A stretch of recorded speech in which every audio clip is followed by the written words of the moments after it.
Good morning to all of you. Good morning sir. कैसे हो सब? बढ़िया बढ़िया। कैसे निकाले 2 दिन, सैटरडे एंड संडे? कुछ पढ़ाई की या नहीं की?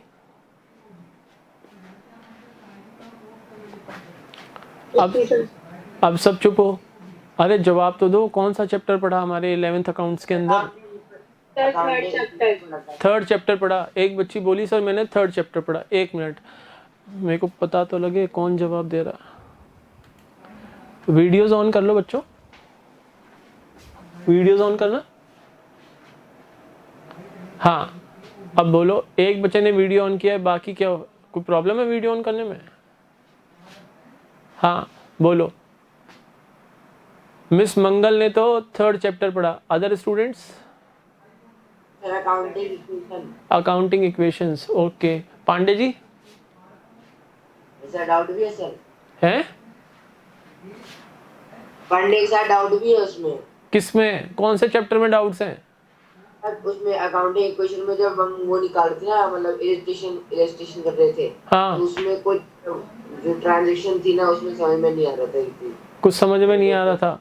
तो ऐसा करेंगे, इस सैटरडे को, कमिंग सैटरडे को क्लासेस चालू होती हैं 8 बजे यहाँ पर, और मैं आ जाता हूँ 7:30। तो 7:30 अगर सैटरडे को मेरे साथ डाउट्स क्लियर करना चाहो तो 7:30 to 8 हम डाउट्स क्लियर कर सकते हैं। वो क्लास में ले लूँगा, रिकॉर्डिंग नहीं होगी उस क्लास की, बस तुम्हारे डाउट्स क्लियर करा दूंगा उस क्लास में। क्योंकि जो अदर फैकल्टीज़ आती हैं, एक्चुअल बात यह है कि सैटरडे को जो अपनी प्राइमरी क्लासेस हैं उनके लेक्चर्स रिकॉर्ड होते हैं, उन बच्चों को हम पढ़ाते हैं यहाँ पर। तो उनकी जो फैकल्टीज़ हैं वो 8 o'clock से पहले आती नहीं है, और मैं 7:30 आ जाता हूँ यहाँ पर। तो 7:30 to 8 हम एक डाउट क्लियरिंग सेशन कर सकते हैं। तो सैटरडे को करना चाहो तो कर लेना। हाँ जी, इन 3 बच्चों के अलावा वंश, मिस सिंगल,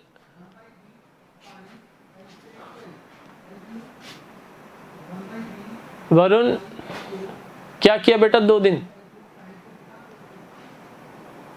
कोई चैप्टर रिवाइज किया या नहीं किया? Yes sir, double entry system किया। डबल एंट्री सिस्टम किया था, वेरी गुड। हाँ जी, वंश और ऋषिका एंड करण।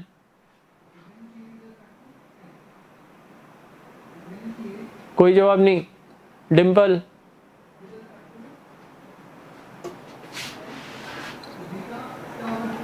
सर हमने क्वेश्चन आंसर्स किए थे चैप्टर्स के। तो बेटा क्वेश्चन आंसर किए, पहले चैप्टर समझ में आ गया आपको? सर अभी क्वेश्चन आंसर वर्क कंप्लीट कर रहे थे। तो वो तो मैडम ने आपको परमिशन दे दी ना, वो तो मैंने आपसे बात कर ली थी ना। सर हमने स्टार्ट कर दिए थे, इसलिए फिर हमने क्वेश्चन आंसर कर दिए। चलो कोई बात नहीं, लेकिन अब तुम्हारे पास 7 days है बेटा। नेक्स्ट वीक से मंडे ऑनवर्ड्स हम जर्नल चैप्टर स्टार्ट करेंगे, और मैं क्लियर कट बता रहा हूँ, जो मैंने बोर्ड पे अभी आपको चैप्टर्स बताए थे अभी थोड़ी देर पहले, उन चैप्टर्स की आपको डेप्थ नॉलेज होनी चाहिए, तभी आपको जर्नल प्रॉपर वे में समझ आएगा। और अब हर चैप्टर आपस में लिंक्ड होगा। जर्नल के पास हम पढ़ेंगे सब्सिडरी बुक्स, सब्सिडरी बुक्स के बाद हम पढ़ेंगे लेजर पोस्टिंग, ट्रायल बैलेंस, ये सब आपस में इंटरलिंक्ड चैप्टर्स हैं। तो अगर एक चैप्टर में प्रॉब्लम आनी स्टार्ट हुई तो बैक टू बैक हर चैप्टर में प्रॉब्लम आएगी। इसलिए मैं आपको उन प्रॉब्लम से बचाने के लिए 7 days पहले ही आपको अलर्ट मैसेज दे रहा हूँ कि जिन बच्चों ने ये चैप्टर्स नहीं किए हैं अभी तक, वो इन चैप्टर्स को पढ़ें। जो भी आपके डाउट्स हैं, सैटरडे की क्लास में हाफ एन आवर की हम क्लास ले लेंगे, उसमें अपने डाउट्स रेज कर लेना, ठीक है? तो चलो, लास्ट क्लास में हम पढ़ रहे थे अकाउंटिंग प्रिंसिपल्स। अकाउंटिंग प्रिंसिपल्स में हम पढ़ रहे थे अकाउंटिंग कॉन्सेप्ट्स और अजम्पशंस। हमारा लास्ट कॉन्सेप्ट था रियलाइजेशन कॉन्सेप्ट या रिवेन्यू रिकॉग्निशन कॉन्सेप्ट। कंप्लीट नहीं हुआ था, कंप्लीट नहीं हुआ था। मैंने आपको रिवेन्यू रिकॉग्निशन कॉन्सेप्ट में मैंने ये आपको बताया था कि this concept specifies the time period या the point of time at which revenue will be recognized in the books of accounts of the business organization, कि किस टाइम पर या किस ड्यूरेशन में रिवेन्यू रिकॉग्नाइज होनी चाहिए बुक्स ऑफ अकाउंट्स के अंदर। तो अगर आप गुड्स के अंदर डील कर रहे हो, यानी हम कुछ गुड्स एक जगह से परचेज करके दूसरी जगह सेल कर रहे हैं, यानी हम ट्रेडिंग ऑर्गेनाइजेशन हैं, तो in such a case as and when the ownership of the goods is transferred from us to the buyer, we can say that we should recognize the revenue in our books of accounts. जिस date के ऊपर, जिस point of time के ऊपर या जिस duration के अंदर हमने गुड्स की ओनरशिप परचेजर को ट्रांसफर कर दी है या परचेजर लाइबल हो गया है जब to make the payment of such goods, that point of time we will recognise revenue in our books of accounts. बोलो क्लियर है ये पॉइंट? Yes sir. सर्विसेज के केस में क्या होगा? सर्विसेज के केस में जिस ड्यूरेशन में आपने सर्विसेज रेंडर की हैं, मान लो हमारा फाइनेंशियल ईयर है 2020-21, अगर 1 अप्रैल 20 से लेके और 31 मार्च 2021 के बीच में अगर आपने कोई सर्विस रेंडर की है तो भले ही उस सर्विस का पेमेंट 31 मार्च 21 तक आपको ना मिले, जो सर्विसेज आपने रेंडर कर दी हैं, now you have right to receive the amount against such services. जो आपने सर्विसेज प्रोवाइड की हैं उसके अगेंस्ट आप अब अमाउंट रियलाइज करने का राइट आपके पास है। तो अगर इस ड्यूरेशन में हमने सर्विसेज प्रोवाइड की हैं तो we will recognise the income in this financial year only. ऐसा नहीं होगा कि जब हमें पेमेंट रिसीव हो रहा है उन सर्विसेज के अगेंस्ट तब हम रेवेन्यू को रिकॉग्नाइज करेंगे। नो, द इनकम और revenue will be recognised in the year in which they have been provided by the business organisation. बोलो क्लियर है यहां तक? यस। अब ये तो बात हो गई कि गुड्स के बारे में और सर्विसेज के बारे में। इसके अलावा ऑर्गेनाइजेशन को कुछ इनकम्स भी होती हैं, जैसे rent received, commission received, discount received, ऐसी इनकम्स भी तो होती हैं। तो इनकम्स के केस में इनकम को किस पीरियड में रिकॉग्नाइज किया जाता है? इनकम रिकॉग्नाइज की जाती है on the basis of time, कि जिस टाइम पीरियड के अंदर आपने उन इनकम्स के अगेंस्ट सर्विसेज प्रोवाइड की थी। भाई आपको रेंट रिसीव हो रहा है तो जिस टाइम पीरियड के लिए आपने अपनी प्रॉपर्टी रेंटल बेसिस पे दी थी, रेंट उस टाइम पीरियड का माना जाएगा। जैसे मैं आपको एक एग्जांपल देता हूं, मान लो हमने फेब एंड मार्च 2021 के लिए 2 महीने के लिए हमने अपनी कोई प्रॉपर्टी रेंटल बेसिस पे दी और पर मंथ जो रेंट था वो था 20,000 रुपीज। तो 2 महीने का कितना होगा? 20,000 इंटू 2 40,000। बोलो यस और नो? 2 महीने का रेंट कितना होगा? 40,000 रुपीज। अरे क्या बात है, आज मन नहीं है क्या पढ़ने का? रिप्लाई नहीं दे रहे हो। Yes sir. 2 मंथ्स का रेंट होगा 40,000 रुपीज। मुझे बताओ ये रेंट कौन से पीरियड को बिलोंग कर रहा है? सर फेब एंड मार्च 2021। अच्छा एक मंथ और ऐड कर लेता हूँ, अप्रैल भी ऐड कर लेता हूँ इसमें। अप्रैल 21 में भी हमने रेंटल बेसिस पे दिया था। टोटल रेंटल इनकम होती है हमारी 60,000 रुपीज। टोटल रेंटल इनकम कितनी होगी?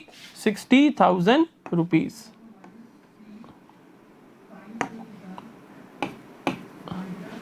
ठीक है, मुझे बताओ फाइनेंशियल ईयर 2021 में हम कितनी इनकम लेंगे? 60,000 पूरी ले लें या 40,000 तो 2021 की इनकम में लें और 20,000 नेक्स्ट ईयर की इनकम बनेगी? क्योंकि 40,000 तो इस फाइनेंशियल ईयर को बिलोंग करती है। यस और नो? Yes sir. 40,000 हमारी फाइनेंशियल ईयर 2021 को बिलोंग करती है और जो 20,000 है वो नेक्स्ट फाइनेंशियल ईयर यानी 2021-22 को बिलोंग करती है। तो जो अदर सोर्सेज से हमें इनकम होती है जैसे rent received, commission received, discount received, ये इनकम हम अपनी बुक्स में तब रिकॉग्नाइज करेंगे। किस बेसिस पे रिकॉग्नाइज करेंगे? टाइम बेसिस के ऊपर। टाइम बेसिस के ऊपर हम ये देखेंगे इन इनकम्स के केसेस में कि वो किस टाइम पीरियड को बिलोंग करती है। बोलो क्लियर है ये चीज? Yes sir. अब रिवेन्यू रिकॉग्निशन कॉन्सेप्ट के कुछ एक्सेप्शंस हैं। क्या है? कुछ एक्सेप्शंस हैं, यानी कुछ केसेस में जो हमने ये रूल्स पढ़े हैं ये रूल्स एप्लीकेबल नहीं होते। वो एक्सेप्शंस क्या हैं? जब हम गुड्स इंस्टॉलमेंट बेसिस के ऊपर सेल करते हैं, जब हम गुड्स इंस्टॉलमेंट बेसिस पे सेल करते हैं तो जो हमने इंस्टॉलमेंट बेसिस पे गुड्स सेल किए, जैसे जैसा उनका इंस्टॉलमेंट में जब अमाउंट हमें रियलाइज होता है, इंस्टॉलमेंट बेसिस पे जब हमें पेमेंट रिसीव होता है तो उन रिसीव्ड अमाउंट के बेसिस पे हम वहां पर रिवेन्यू रिकॉग्नाइज करते हैं। लेकिन ध्यान रखना ये तभी एप्लीकेबल होगा जब हम गुड्स सेल आउट कर रहे हैं इंस्टॉलमेंट बेसिस के ऊपर। जैसे मान लो किसी परचेजर ने हमें 1 लाख यूनिट्स का ऑर्डर दिया, अभी तो केवल ऑर्डर ही दिया है, अब हम इसको डिलीवरी कैसे दे रहे हैं, कभी 5000 यूनिट्स की, कभी 10,000 यूनिट्स की। वो कह रहा है कि एक साथ नहीं लूंगा मैं 1 लाख यूनिट्स, आप मुझे इंस्टॉलमेंट बेसिस पे सेल करो और इंस्टॉलमेंट में ही मैं पेमेंट करूंगा, लमसम पेमेंट नहीं करूंगा, एक साथ पेमेंट नहीं करूंगा। मान लो एक यूनिट की वैल्यू है 50 रुपीज़, तो वो कह रहा है 50 लाख रुपीज़ में आपको लमसम पेमेंट नहीं करूंगा, 50 लाख रुपीज़ मैं लमसम नहीं दूंगा, एक साथ नहीं दूंगा, मैं इसको इंस्टॉलमेंट बेसिस पे दूंगा। तो जब पेमेंट आपको इंस्टॉलमेंट बेसिस पे मिलेगा तो as and when payment will be received by the business organisation, the business organization will recognize its income in the books of accounts and not at the time of delivering some these units on installment basis। Normally हम क्या करते हैं कि जब ownership goods की हम transfer करते हैं तभी रिवेन्यू रिकॉग्नाइज करते हैं, यस और नो, यही पढ़ा था हमने अभी तक। Yes, sir.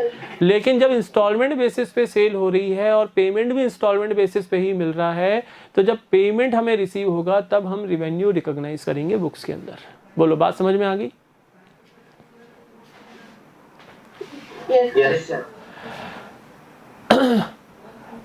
इसके अलावा एक्सेप्शन का और पॉइंट्स क्या हैं? देखो, मैंने आपको, एक बच्चे ने एक बार मेरे से पूछा था क्लास में, सर वेस्टिंग असेट्स क्या होती हैं? तो मैंने आपको बताया था बेटा ऑयल वेल्स होते हैं, कोल माइंस होती हैं, गोल्ड माइंस होती हैं। ये क्या है? Wasting assets. यानी जैसे जैसे हम माइन में से कोल डिग करके निकालते जाते हैं वो असेट क्या हो रही है? वेस्ट होती जा रही है। यस और नो? यही समझाया था। Yes, Yes, sir. sir. तो in case of wasting assets like oil wells, coal mines, gold mines, वहां पर रिवेन्यू कब रिकॉग्नाइज करेंगे?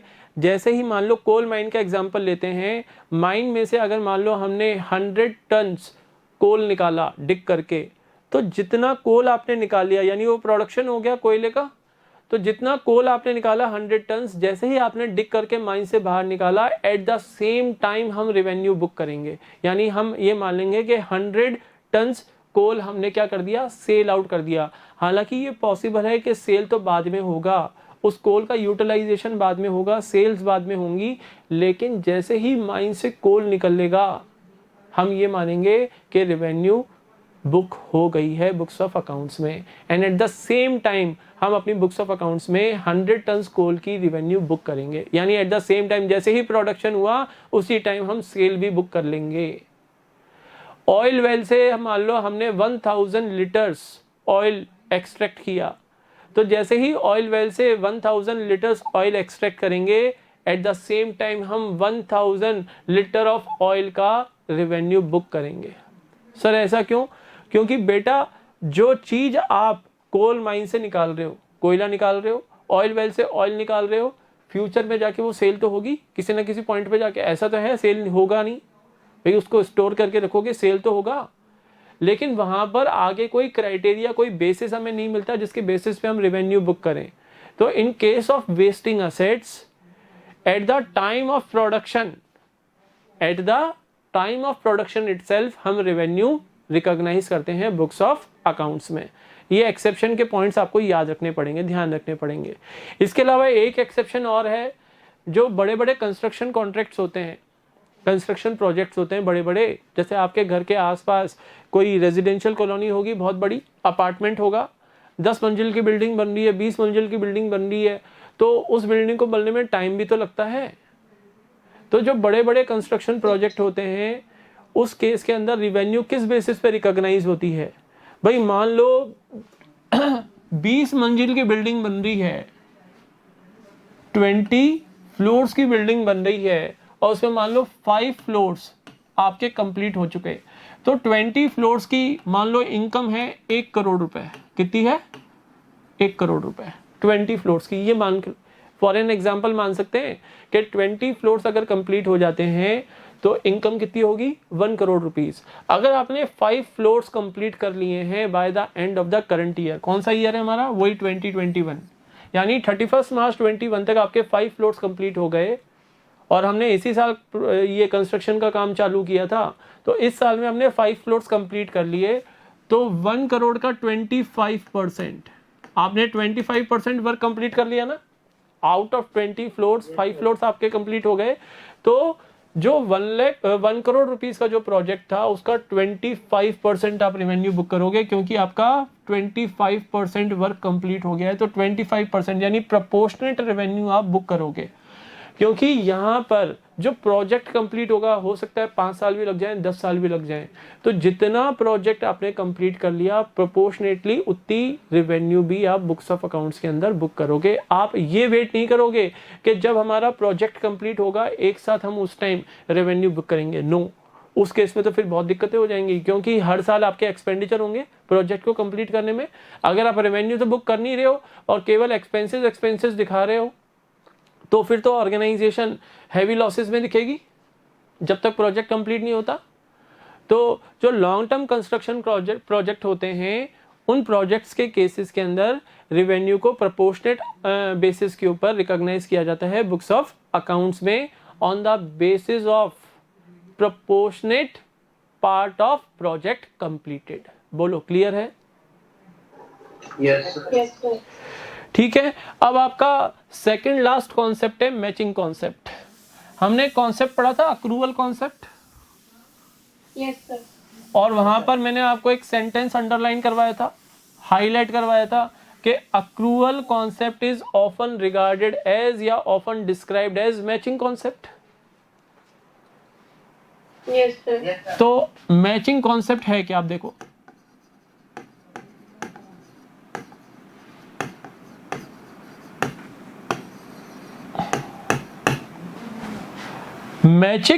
matching concept specifies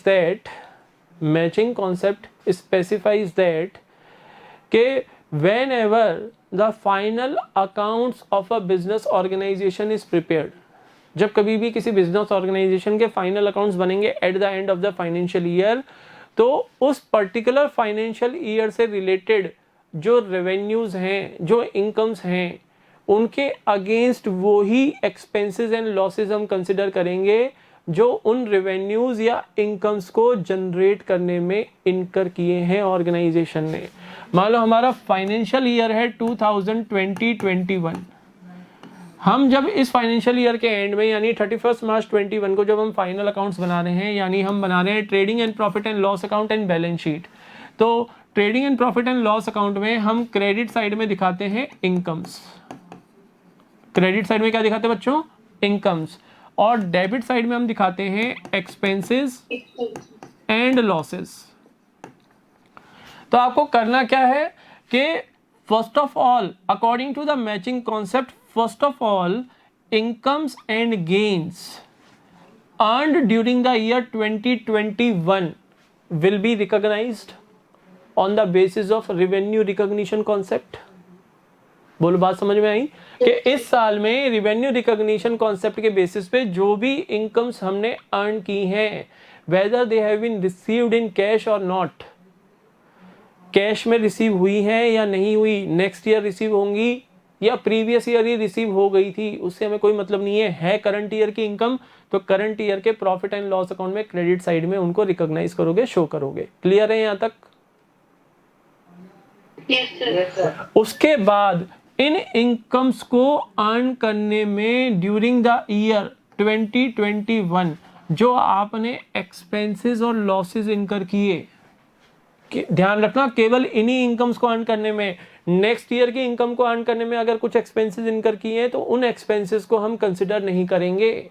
matching concept क्या कहता है कि पहले जो फाइनेंशियल ईयर के आप फाइनल अकाउंट्स बना रहे हो उस ड्यूरेशन की आप इनकम्स रिकॉग्नाइज करो, and after that all those expenses and losses which have been incurred by the business organization to earn these incomes will be shown on the debit side of profit and loss account। Clear? Yes, sir. After that if the total of incomes is greater than the total of expenses and losses, there will be profit, and if the total of expenses and losses is greater than the total of incomes, then there will be loss. बोलो, clear है? Yes, sir. Yes, sir. तो this is your matching concept. तो sir matching concept और accrual concept near about same कैसे हो गए? देखो accrual concept में भी हमने क्या पढ़ा था कि according to the accrual concept adjustments for outstanding expenses, prepaid expenses, ठीक है ना, अक्रूड इनकम्स और and incomes received in advance will be considered in the books of accounts. Accrual concept says that if an expense is incurred in the business organization, such expense will be shown in the books of accounts. It is not important whether the amount for such expense has been paid during the current year or in the next year. यही तो बोला था accrual concept, yes or no? Yes, sir. तो matching concept भी तो वही कह रहा है कि पहले आप इनकम्स को रिकॉग्नाइज कर लो और फिर इनकम्स को रिकॉग्नाइज करने के बाद इन इनकम्स को अर्न करने के लिए जो आपने एक्सपेंसेस एंड लॉसेस किए हैं, चाहे उन एक्सपेंसेस एंड लॉसेस का आपने पेमेंट किया है करंट ईयर में या नेक्स्ट ईयर में करोगे, वो इम्पॉर्टेंट नहीं रखता। इम्पॉर्टेंट क्या है कि इन इनकम्स के अगेंस्ट जो आपने एक्सपेंसेस इनकर किए हैं वो सारे एक्सपेंसेस आप प्रॉफिट एंड लॉस अकाउंट में डेबिट साइड में शो करोगे। तो इसके अकॉर्डिंग, इस कॉन्सेप्ट के अकॉर्डिंग क्या होगा, मान लो आपकी यहाँ पर इनकम्स हैं 5 लाख रुपीज। इन इनकम्स को अर्न करने के लिए आपने रेंट एक्सपेंसेस किए, पर मंथ रेंट है हमारा मान लो 4000 रुपीज। पर मंथ रेंट कितना है? 4000। अब 12 मंथ्स का रेंट कितना होगा? 4000 इंटू 12 यानी 48,000 रुपीज। यस और नो? Yes, sir. लेकिन 48,000 में से ओनली 40,000 हमने पे किया है, यानी रेंट पेड ओनली 40,000 है, तो 8,000 का जो रेंट है वो स्टिल आउटस्टैंडिंग है। तो if there is any outstanding expense then such expense will be added to the amount of rent paid.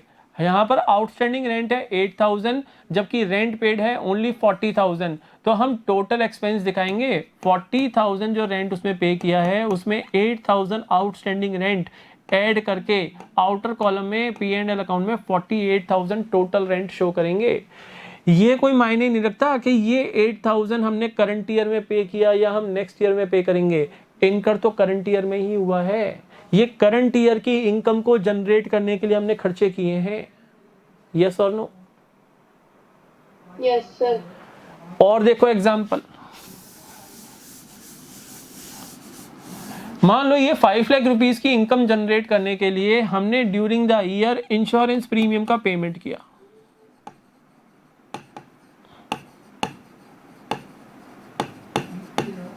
Insurance premium हमने दिए, ध्यान रखना प्रीमियम जो दिया जाता है बिजनेस के अंदर, इंश्योरेंस प्रीमियम जो दिया जाता है वो 12 मंथ्स के पीरियड का होता है।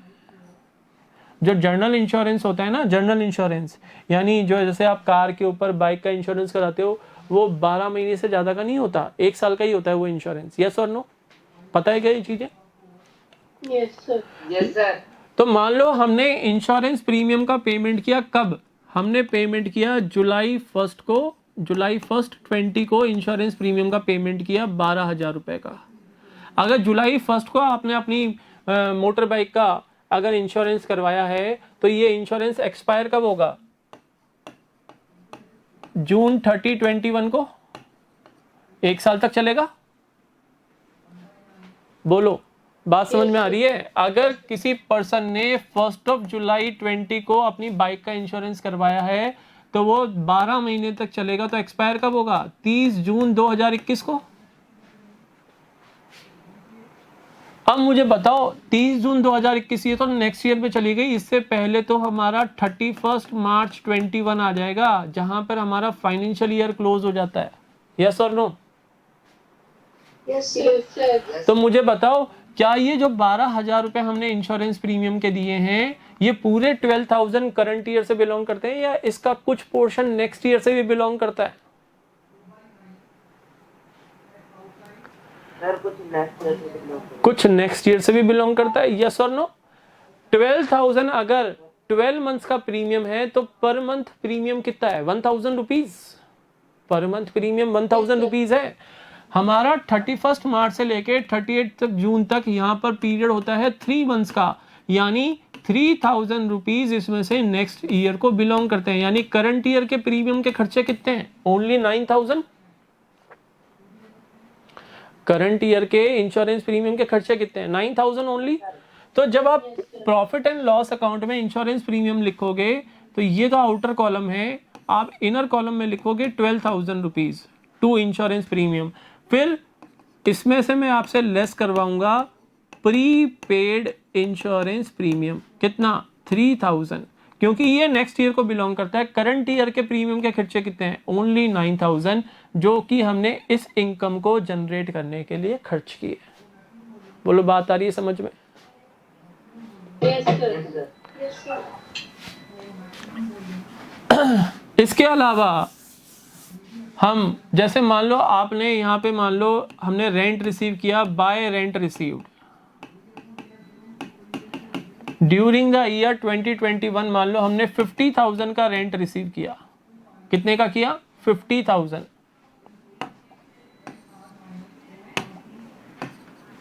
अब मान लो पर मंथ रेंट हमारा जो था वो था 5,000 rupees per month, rental income थी हमारी 5,000, तो 12 मंथ्स की कितनी होगी? 60,000। हमने अपनी कोई प्रॉपर्टी रेंटल बेसिस पे दे रखी है और पर मंथ रेंटल इनकम है हमारी 5,000 रुपीज, तो 12 मंथ्स की रेंटल इनकम कितनी होगी? 60,000 रुपीज। यस और नो? Yes, sir.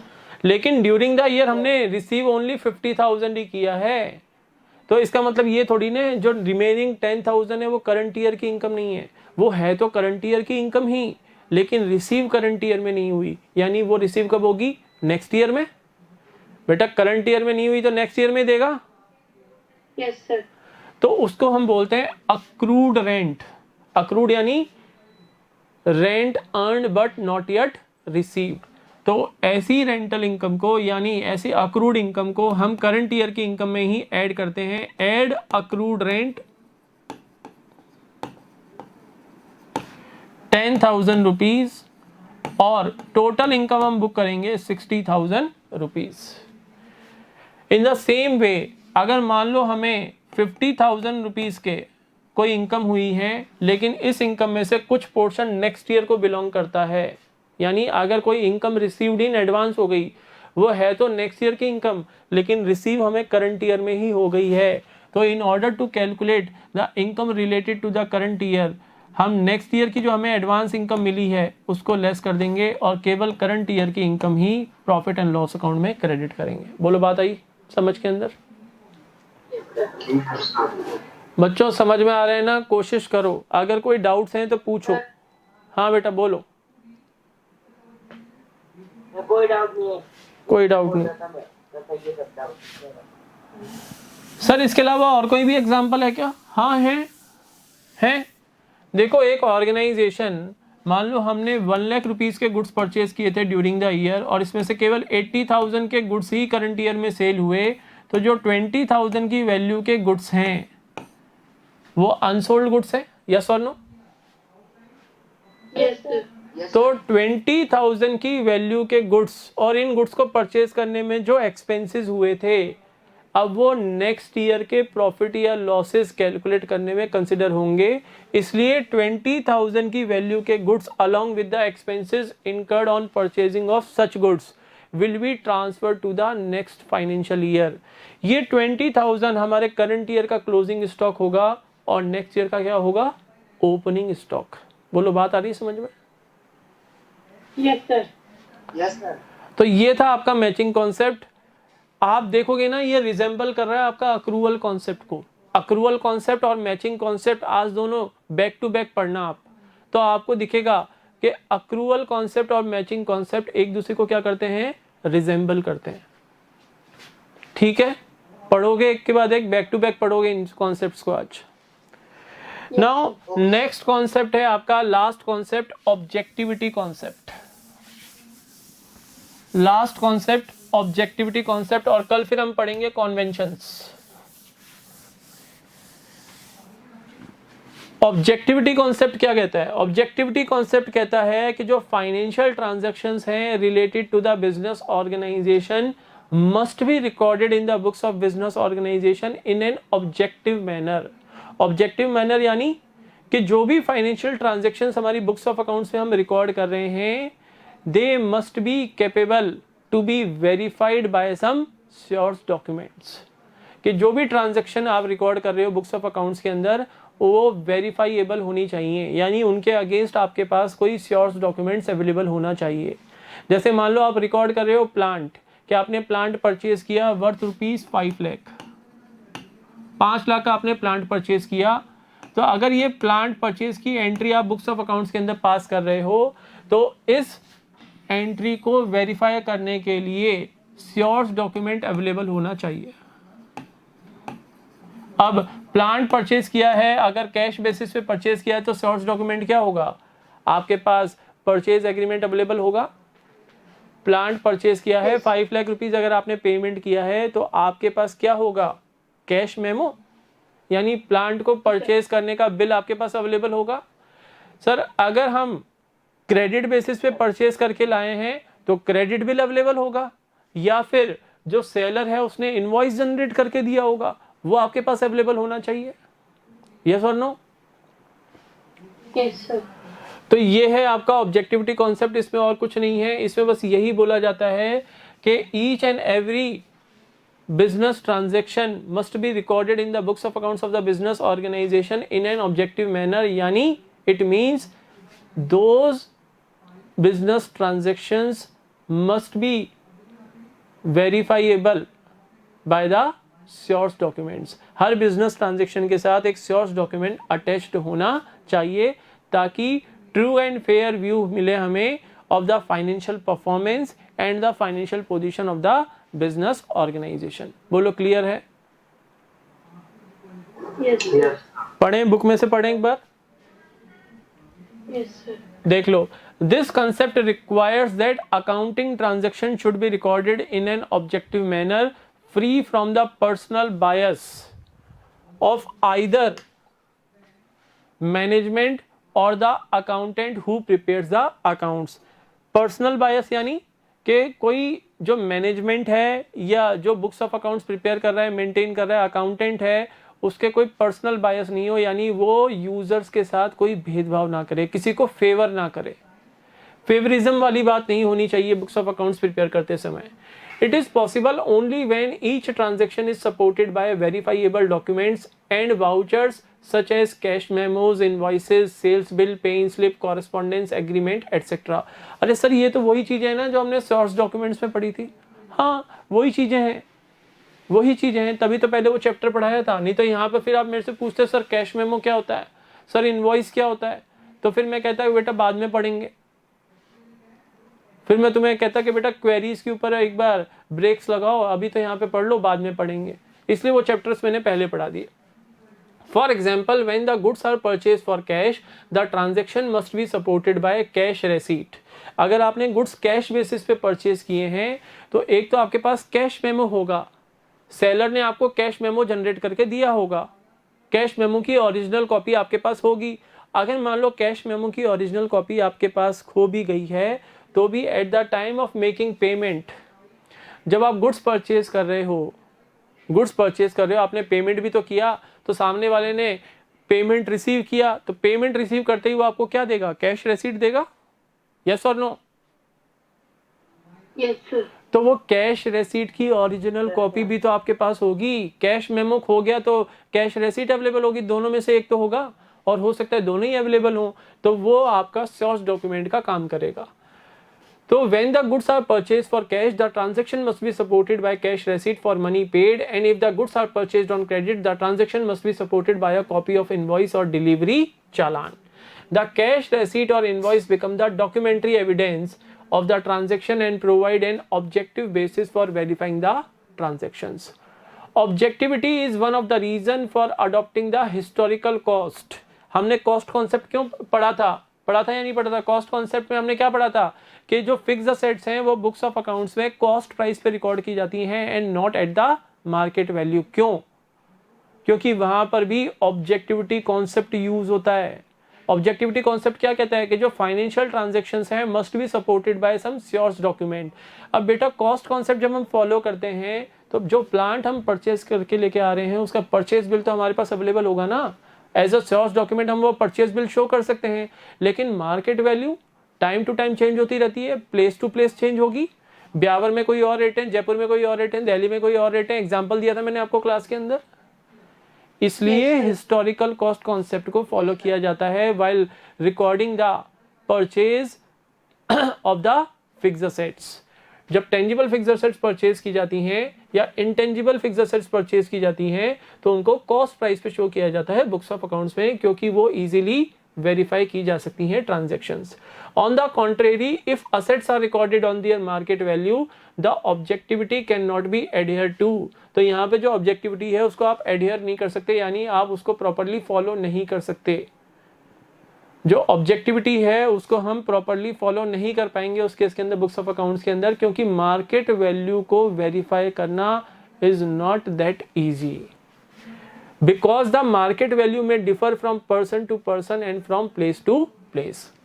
जैसे मार्केट वैल्यू का जैसे एक एग्जांपल दूं, मान लो हम एक एसी परचेज करके लेके आए बिजनेस के अंदर, एक एसी परचेज करके लेके आ रहे हैं हम बिजनेस ऑर्गेनाइजेशन के अंदर। आप ये एसी परचेज करके लाए, कॉस्ट प्राइस है 30,000। अब आप कॉस्ट प्राइस पे रिकॉर्ड नहीं करना चाह रहे, आप मार्केट वैल्यू पे रिकॉर्ड करना चाह रहे हो। तो हम तो परचेज करके लेके आए 30,000 में, किससे? मिस्टर एक्स से। अब मार्केट में मिस्टर वाई भी है जो यही एसी सेल कर रहा है 28,000 के अंदर, 28,000। मार्केट में मिस्टर जेड भी है, वो एसी दे रहा है 31,000 के अंदर। तो जो एसी के रेट हैं वो person to person, place to place. ये तो जयपुर में मिल रहे हैं, दिल्ली में सेम एसी मिल रहा है हमें 25,000 रुपीज़ के अंदर। तो प्लेस टू प्लेस एसी के रेट्स डिफरेंट है। That is why cost concept is applied while recording the purchase of fixed assets. बोलो क्लियर है? Yes sir. Yes sir. तो बेटा इसी के साथ हमारे अकाउंटिंग कॉन्सेप्ट्स और अजम्पशंस आज यहाँ पर खत्म होते हैं। कल की क्लास में हम पढ़ेंगे अकाउंटिंग कन्वेंशंस। कल ये चैप्टर हमारा नियर अबाउट कंप्लीट हो जाएगा, ठीक है ना? Yes sir. तो that's all for today. Have a nice day to all of you. अगर कोई क्वेरीज हो तो कल की क्लास में रेज कर लेना कॉन्सेप्ट्स के रिगार्डिंग, और फिर कल हम पढ़ेंगे conventions. Okay, good bye to all of you. Okay sir, thank you sir. Welcome.